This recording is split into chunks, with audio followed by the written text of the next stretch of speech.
Hello, welcome back to Seasonal Eating at Mount Vernon. This is part 2 about spring, so we'll be focusing on March through May. I am Sara Marie Massee, and I am the Manager of Historic Trades at George Washington's Mount Vernon. So this time, we will be talking about the case for seasonal eating, looking at the modern movement on seasonal eating. Then we will move into talking about what kind of season spring was for food. So was it a lean season or a time of new growth? We'll be looking at what crops were available in spring. We'll talk about some 18th century gardening techniques. How do you keep crops alive during cold weather? We'll go back and look at animal products again and how the turning of the season would affect them. And then, like last time, we'll look briefly at an 18th century menu. So when I started the series last time, I talked about how seasonal eating is trendy today, and how in the 18th century it was simply a fact of life. It's not something that people had a choice about. It was just how things were. And so I wanted to look a little bit at the origins and the rationale behind the modern seasonal eating movement. For those of you who are part of this movement, I am going to be oversimplifying things grossly, so please forgive me for that, and if there are major arguments for seasonal eating that I'm missing. But some of the basic concepts have to do with environmentalism. The idea that it takes very energy-intensive technologies to extend the shelf life of produce.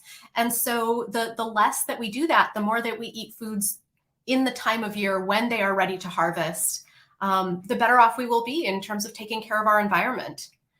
There are also strong connections between the local eating movement and the seasonal eating movement. And both of these have environmental reasons. So here the argument has to do with the fact that eating locally reduces the amount of fuel that is required to ship out of season produce long distances. In winter and spring, if you look at the foods in the grocery store, especially your fruits and vegetables, you'll notice that a lot of them are coming from places like California and Mexico. And that's because those places have much longer growing seasons, often year-round. You can get almost any type of crop year-round. That is simply not the case here on the East Coast. And so in order to get strawberries in winter, you have to go to some place that does grow them year-round. And that requires quite a bit of shipping. And then there's also a health reason that people advocate for seasonal eating. So the longer that you store food, the longer that it takes to ship food, the more nutrition that food is going to lose. Apples that we get in the grocery store today, most of them, unless they're specifically marketed as local apples, they have probably been in cold storage in these special facilities that are climate controlled and pipe in carbon dioxide to prevent ripening too quickly. They've probably been in that kind of storage system for about a year. And that entire time, the vital nutrients that is in that food is breaking down.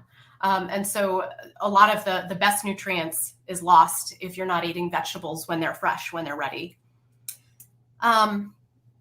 So now I want to move back to Mount Vernon and think a little bit about what kind of season spring was in terms of eating. And we generally think about spring as this time of new growth. It's happy, there's all this regeneration going on. And that is definitely the case, especially as you move into May, to a lesser extent when we're talking about April. However, I would argue that in early spring, March, that was actually the leanest time of the year. And that's because the food stores that you had at the beginning of winter, the things that you put in your root cellars, all the preserves, all the pickled foods that you had put up all year long the previous year, those have been used up. Your stores are dwindling, and there's not much left in the ground. what we've got here are some pictures of the sundries field at the Pioneer Farm. And you'll notice that really there's just not much around. This particularly affected the enslaved community because they had fewer access to some of the gardening techniques that kept crops going during the winter. And we'll talk more about that later on in the presentation. So on the left here, you are seeing some carrots at the slave cabin garden down at the farm. And you know, with it's pretty sparse. So with those kinds of stores not really available, the enslaved would have had to rely much more heavily on their rations this time of year. The rations typically included 1 quart of cornmeal per day. So, you know, if you think about a yogurt container, the big ones, that's a quart, right? So 1 quart of cornmeal per day and 5 to 7 ounces of salted fish. And that's per adult worker, right? And that's not a lot. A lot of the things that the enslaved people did to increase their rations, such as growing gardens, you know, they wouldn't have access to as many vegetables. A lot of the enslaved people raised chickens so that they could have eggs.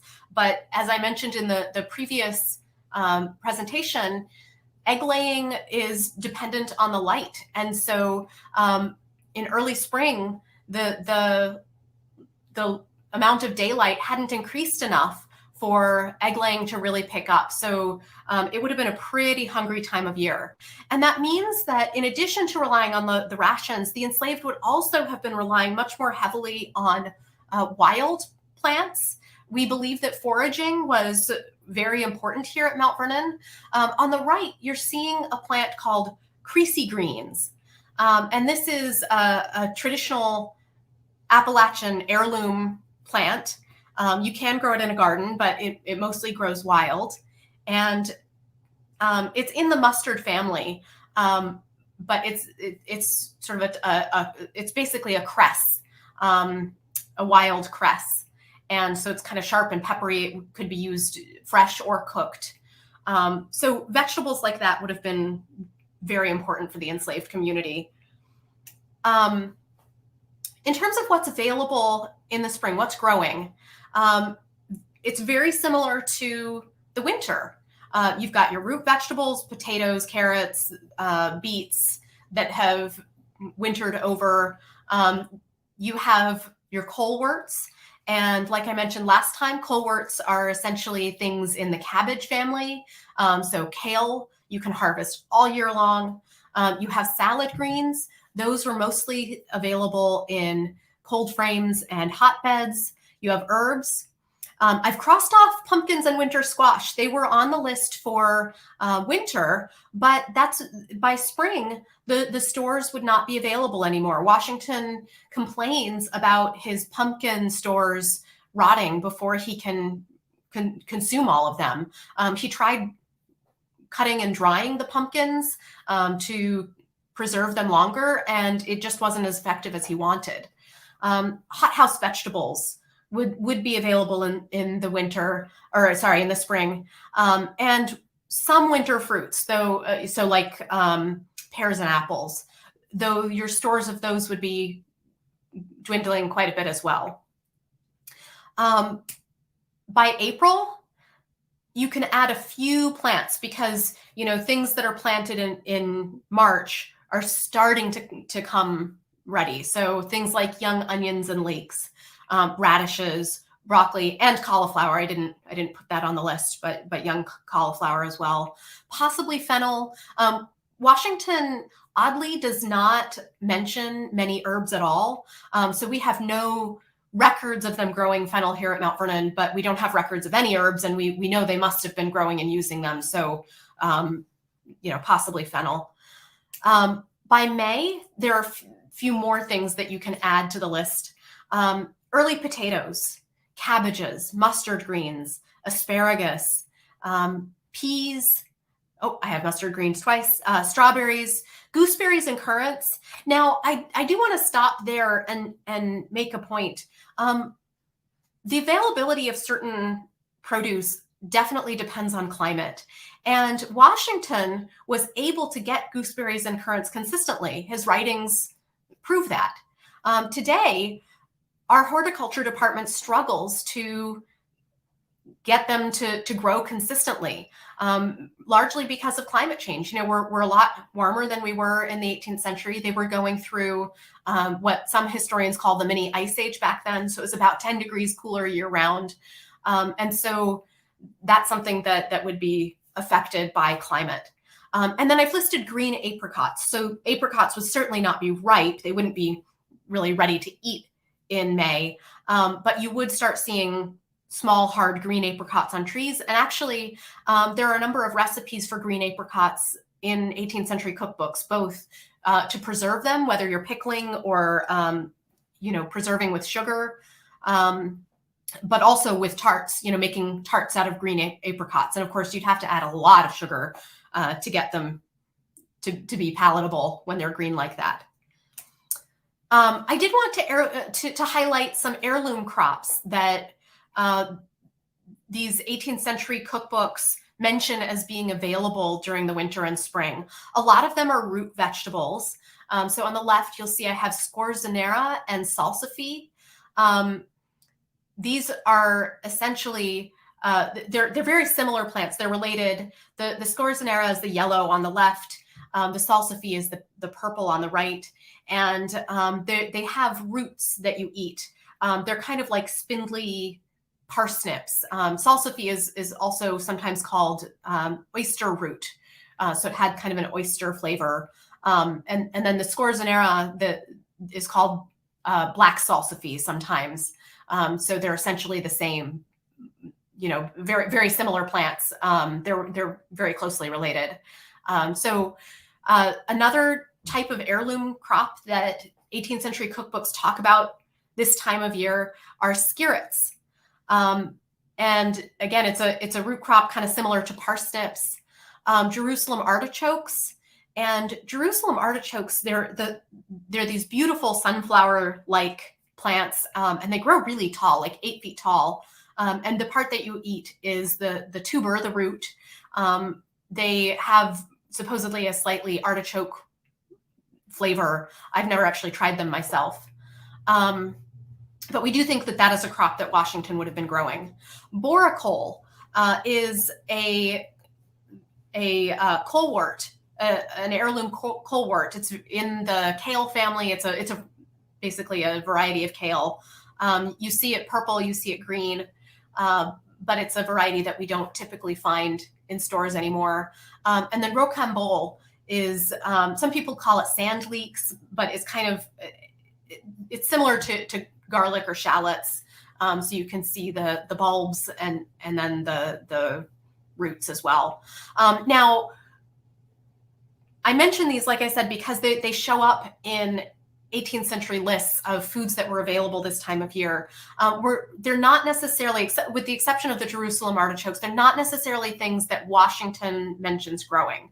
But they are a really cool thing to think about being available. So in the last presentation, I talked a lot about cold frames and hotbeds and different ways of keeping vegetables alive during the cold seasons. So I wanted to dig a little bit deeper into that this time. So what you're seeing here is Mount Vernon's greenhouse. And certainly greenhouses were an important way that wealthy people could keep produce alive during cold weather. However, we don't get the sense that Washington was using his greenhouse for fruits and vegetables.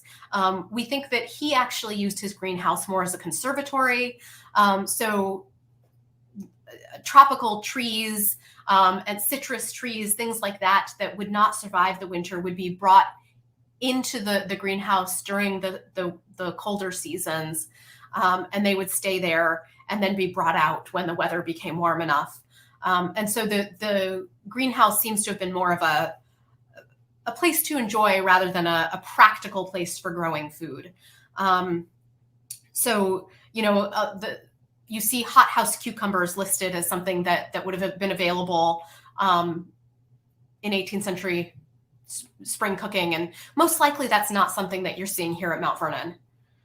But some techniques that almost certainly were used: row covers. On the left, you see cheesecloth being used as a row cover. That this is something that is done at Colonial Williamsburg. Actually, all of these photos are from Colonial Williamsburg Gardens.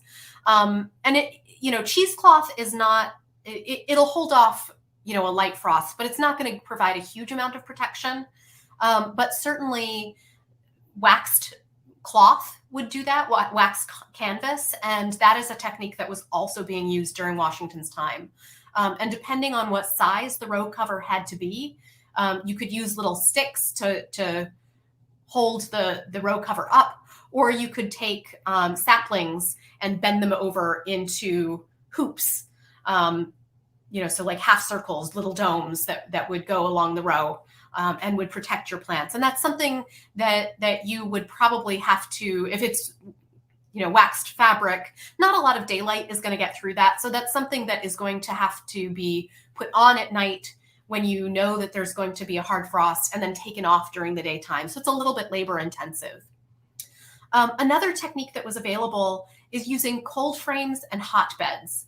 So a cold frame is essentially a garden bed that you create, and it's enclosed. Usually it's made out of wood. Sometimes it's made out of brick.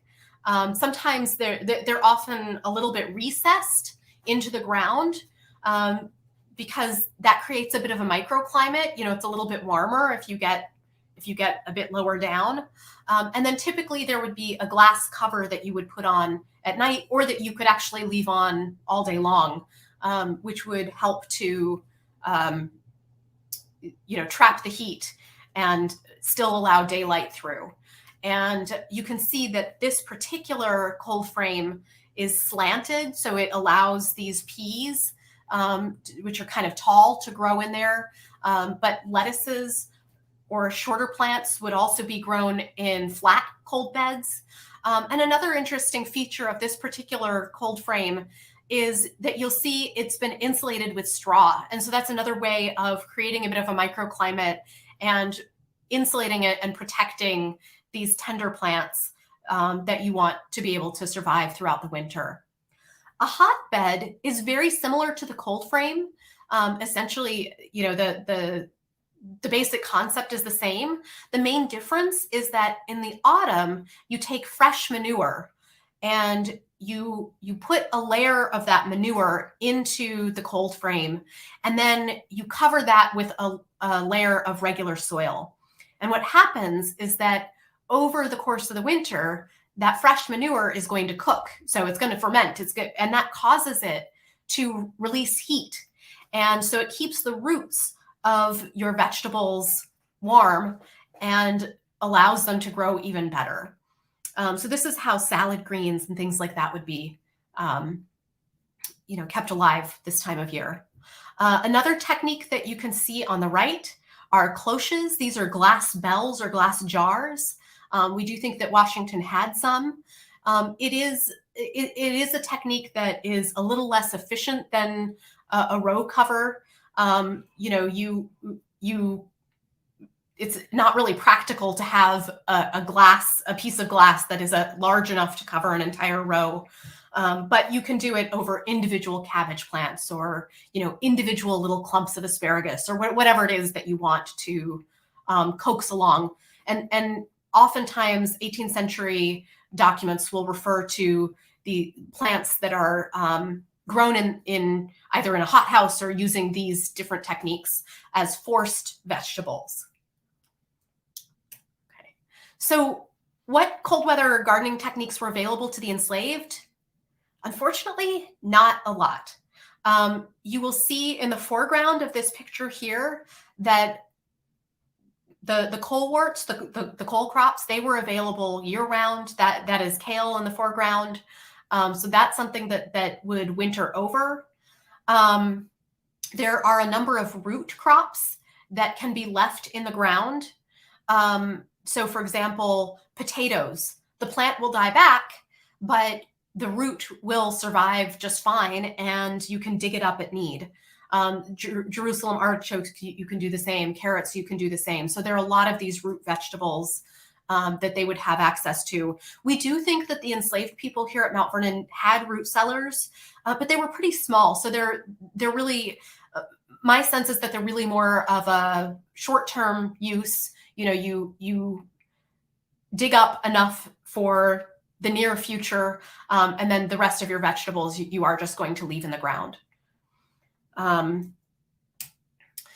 So now I'd like to talk a little bit about how spring would affect animal products. And of course, spring is the time of year when lambs and calves are being born. We have wonderful Hog Island sheep. They are a heritage breed, and there are very few of them in the world. We have one of the largest flocks, about 60 sheep at the moment. And so, you'd have fresh lamb this time of year. Typically, calves are also born in May, although records do show calves being born kind of every year of the month. So here at Mount Vernon, so it's not clear. Usually it's better practice to control when the breeding happens and make sure that your calves are born in spring, because that gives them the longest time to grow and get strong enough to survive the winter. But you do see records of calves being born, in December and January. So it's unclear whether they weren't paying attention to that here at Mount Vernon, or if they were just doing a poor job of the animal husbandry in that sense. But milk production would pick up. Egg laying season would slowly increase, as the light got greater and greater, the length of the days. But the most important animal product that we have to talk about in spring is fish. Mount Vernon and really all of the plantations up and down the Potomac were witness to this incredible seasonal event in April and May. The time of year varied a little bit each year, but it typically lasted 4 to 6 weeks. There was an enormous shad and herring run. So both of these fish are pretty large. They're about a foot, foot and a half long. They would swim up the Potomac River by the billions to their spawning grounds. They typically spawned up at Great Falls. And Washington had 3 commercial fisheries where they were pulling in 1 million to 1.5 million of these fish every single spring. This was an all hands on deck kind of activity. Washington would order almost the entire enslaved community, even people who typically worked up here at Mansion House Farm, down to the 3 fisheries. And they would often work both night and day if the moonlight allowed, in order to take advantage of the shad run while it was going on. Because the sale of salted fish often paid for about 1/2 of the operating costs of Mount Vernon for the entire year. So this was a major source of income for Mount Vernon. It was also a major food source for the estate. Shad and herring were one of the primary food rations that Washington provided to the enslaved community. They would be salted to preserve them. So typically, you can see on the left, the fish would be caught. Washington was using, the enslaved people were using a technique called seine fishing, meaning that they had very long nets and relatively small boats. They'd tie one end of the net to shore, they'd row straight out across the Potomac and then loop around into a half circle and then haul the net in. And then other teams of enslaved people would wade in with buckets or baskets. They'd scoop the fish out. People like Kate and Long Jack would be part of the crew cleaning and gutting the fish on shore. The fillets of fish would then be packed in barrels of salt. And you can see on the right what those salted fish fillets would look like. Now that picture is actually smoked fish, the smoked shad. But it's so the fillets are a little bit darker in color than they would normally be. But they look very similar. They're these hard fillets, and they will actually last for up to a year. depending on the type of salt that you use. We know that the shad fisheries up in New England were using salt imported from England. It was a smaller crystal salt, and so the fish didn't last as long. They typically lasted maybe 6 to 8 months, and they often turned kind of reddish over time. Washington was importing a higher quality salt for preservation, something very coarse, kind of similar to a modern kosher salt. They would have called it bay salt, and it's produced by flooding shallow pools or shallow trenches with seawater and allowing it to evaporate slowly. And Washington was purchasing that salt from both Barbados and Portugal. So let's look at how all of these ideas play out in an 18th century menu. So this is a bill of fare, and if you watched the previous episode, you'll remember that this is from a cookbook written by Richard Briggs called The English Art of Cookery, published in 1771. At the end of the book, he lists for every season, what's appropriate to serve. And as I said before, most of the foods that you're going to see here are what we would consider to be main dishes, mostly meats and fish. Obviously, this is an English cookbook, so if this had been published in America, you might have seen the shad. Shad was not just available here at Mount Vernon, it was actually kind of all up and down the East Coast, and there are still shad fisheries up in New England today. But you'll notice that there's lemon pudding. Lemons are something that we know would have been surviving in Washington's greenhouse. You'll notice that there's spinach. You might actually be getting fresh spinach, newly grown spinach this time of year, rather than just having the stuff that was grown in the hotbeds and the cold frames. You're finally getting broccoli by April and May. Still getting greens. You're still getting asparagus, again, in cold frames. In the second course, it says French beans. This is one of those interesting differences between England and America. I talked a little bit about climate change in terms of the difference in climate between the 18th century and today, but obviously there are also climate differences from place to place. And we know that England had a much more temperate climate than Virginia did. And so you could get green beans much earlier in England than you could here in America. In general, our winters are colder than their winters would have been, and our summers are hotter. And that shortens the growing season for some things, because it means that you get crops like green beans later in the season, because it takes longer for it to be warm enough for them to grow. And other crops like lettuces will die off sooner here in America, particularly in Virginia, than they would have over in England, because it gets too hot for them. And essentially they bolt, which means that they put out flowers and seeds, and once that happens, they're no longer enjoyable to eat. They become too bitter and too tough to eat.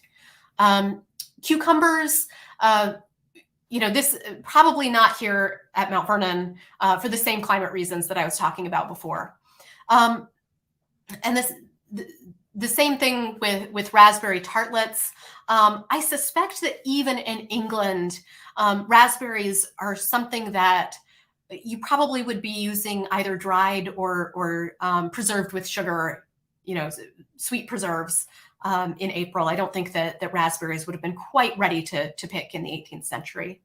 And just since I have used the Briggs before, I did want to show you that talking about seasonal eating is something that other 18th century cookbooks did as well. This is a list from John Knott, the Cook's and Confectioner's Dictionary. And so you'll see kind of his list of what kinds of foods would be available seasonally in April and May. So to summarize, seasonal eating, the modern seasonal eating movement is really connected to a concern for the environment and a desire to eat more healthily. Spring could be a time of plenty as you get later into the season, but in the earliest parts of spring, it actually would have been one of the leanest times of the year. A lot of the vegetables that were grown in spring are the same things that were available in winter, with more things being added in April and May. We talked a little bit about the different gardening techniques that would have been available: hotbeds, cold frames, the cloches, those glass domes, and then row covers. And then, you know, the menus of the time really do reflect all of these ideas that I have just presented. So thank you very much for joining us. We hope that you will tune back in when we publish the presentations for summer and fall. Take care. Bye.